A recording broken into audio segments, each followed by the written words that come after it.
श्री स्वामी समर्थ. तर आज आपण उपवासाची भेंडी, भरली हिरवी मिरची आणि दसमी करूयात. तर सगळ्यात अगोदर भेंडीची भाजी करूयात.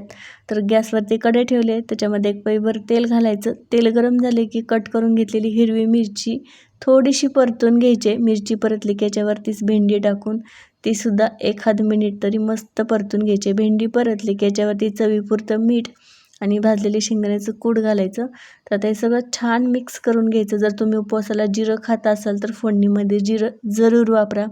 तर आपली मस्त उपवासाची भेंडीची भाजी बनवून तयार झाली. नंतर आता आपण भरली हिरवी मिरची करूयात. तर थोड्याशा मिरच्या मी अगोदर स्वच्छ धुवून त्याला उभं कट करून याच्यातल्या बिया काढून घेतल्या. तर आता याच्यामध्ये भरण्यासाठी मी 1 चमचा शेंगदाण्याचं कूट आणि मीठ घेतलेलं आहे.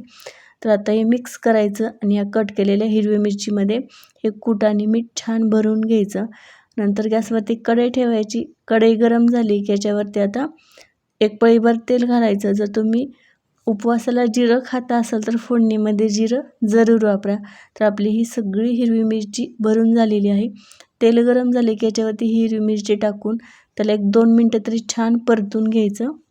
मिरची परतली की याच्यावरती मी अर्ध्या लिंबाचा रस टाकणार आहे. तुम्हाला नसेल आवडत तर नाही टाकला तरीसुद्धा चालेल.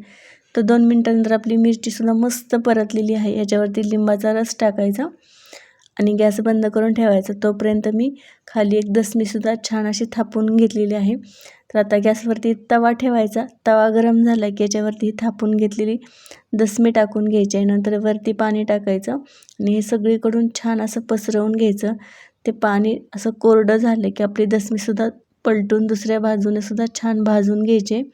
तर दसमी भाजायला थोडासा वेळ लागतो. तर आता दुसऱ्या बाजूने सुद्धा मस्त आपली दसमी भाजून झालेली आहे. ती सुद्धा आता दोन्ही साईडनं मस्त खरपूस भाजून घ्यायचे.